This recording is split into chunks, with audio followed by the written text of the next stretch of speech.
ଦରଦୀ ମଣିଷ। ଆସନ୍ତୁ ଏହାରି ଉପରେ ଆଜି କାହାଣୀଟି ଶୁଣିବା।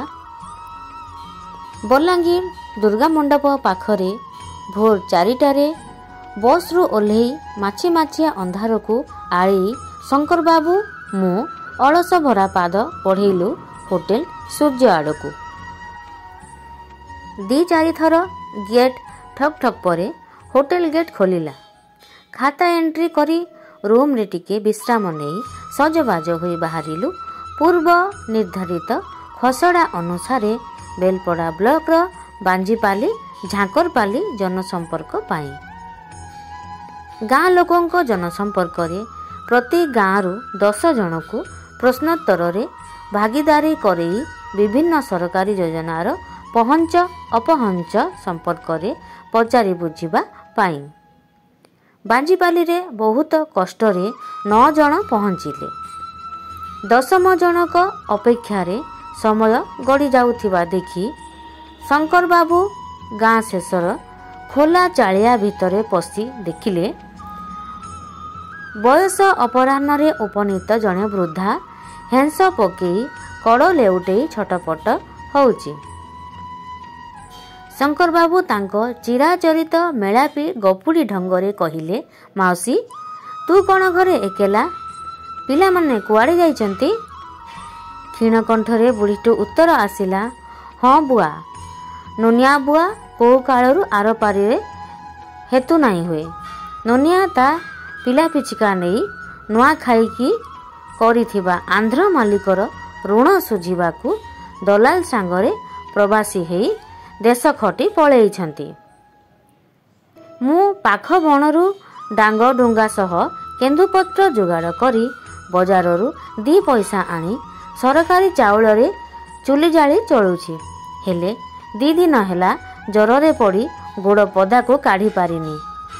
ଗାଁରେ ସରପଞ୍ଚ ଆଉ କେତେ ବଡ଼ ବଡ଼ିଆ ମଣେ ଅଛନ୍ତି, ହେଲେ କାହାର ନଜର ମୋ ଭୋକିଲା ଅପନ୍ତରା କୁଡ଼ିଆ ଆଡ଼କୁ ନାହିଁ। ଗୌରବାବୁ ପୁଣି ପଚାରିଲେ, କ'ଣ ଏମର୍ଜେନ୍ସି ପିଡ଼ିଂରେ ଅଙ୍ଗନବାଡ଼ି ଦିଦି ଖାଇବା ଦେଉନାହାନ୍ତି? ହଇ ବାବୁ, ବେଲାକେ ଦେବା କଥା, ହେଲେ ସିଏ ଆମଠୁ ଛୋଟ ଜାତିର। ତା ହାତ ରନ୍ଧା ଖାଇଲେ ମହାପ୍ରଭୁ ଆଉ ଆମ ପୂର୍ବପୁରୁଷ ମାନଙ୍କର କୋପ ବଢ଼ିବନି।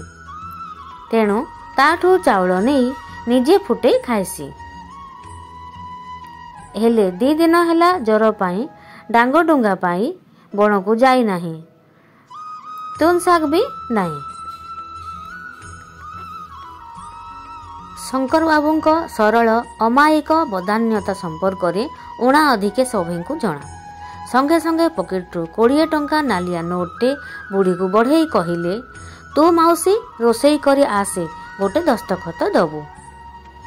ବୁଢ଼ୀ ଟଙ୍କା ଧରି କହିଲା, ମୁଇଁ ଆଗ ବୁଆର କାମ ସାରି ରନ୍ଧା କରିବି। ଗାଁ ମୁଖିଆ ସହ ଆୟୁଷ ଡାକ୍ତର ଏବଂ ଅନ୍ୟମାନେ ଉପସ୍ଥିତ ଥିଲେ। ଆୟୁଷ ଡାକ୍ତର ମାସକୁ 2 ଥର ଗାଁକୁ ଆସି ଲୋକଙ୍କ ଚିକିତ୍ସା କରିବା ବିଧି ଥିଲା। ଶଙ୍କର ବାବୁ ବୁଢ଼ୀକୁ ପଚାରିଲେ, ତମ ନାଁ କ'ଣ ମାଉସୀ?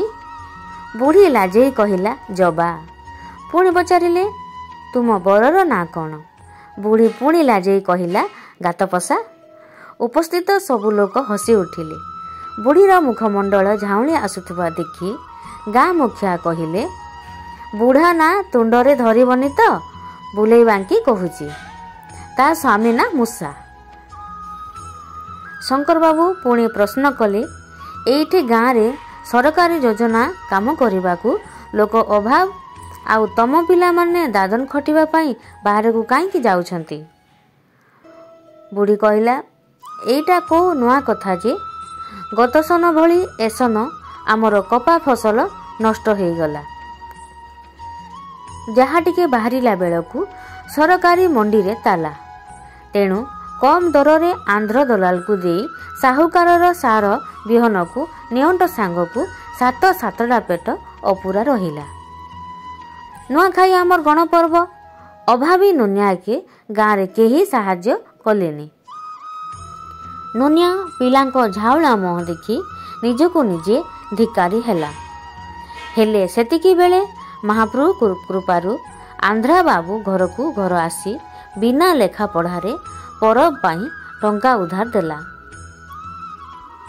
महाप्रभु कृपारू परब भल हैला हेले साहाଯ୍ୟ କରିଥିବା ଲୋକର ଋଣ ନ ସୁଝିଲେ ପାପ ହବନି କି ବୁଆ।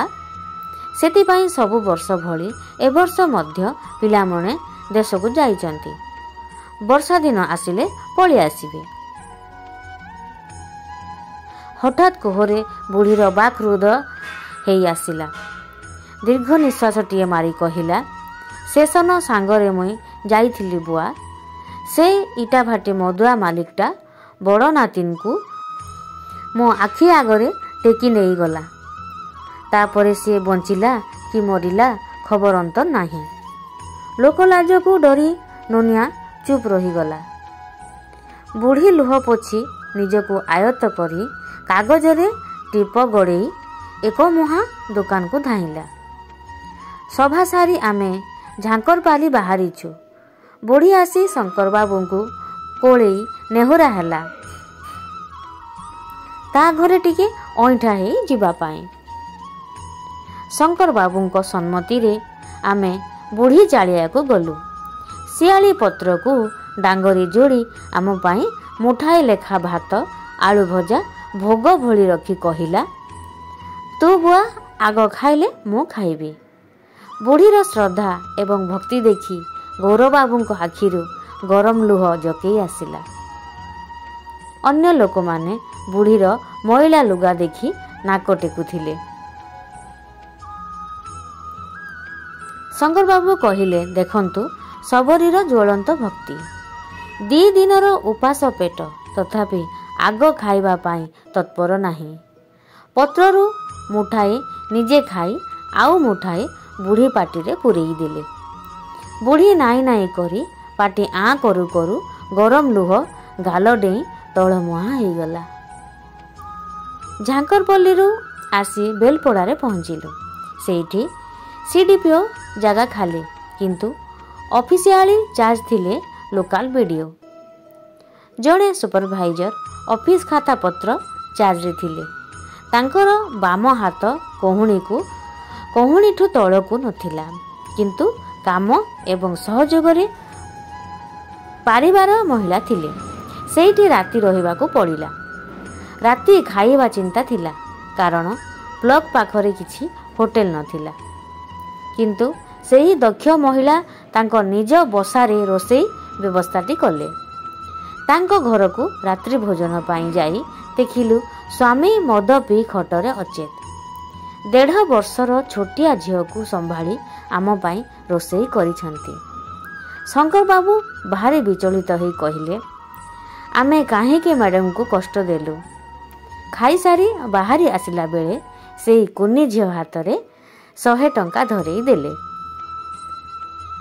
ସୁପରଭାଇଜର ମ୍ୟାଡ଼ାମ ନା କରି ଫେରଉଥିଲେ।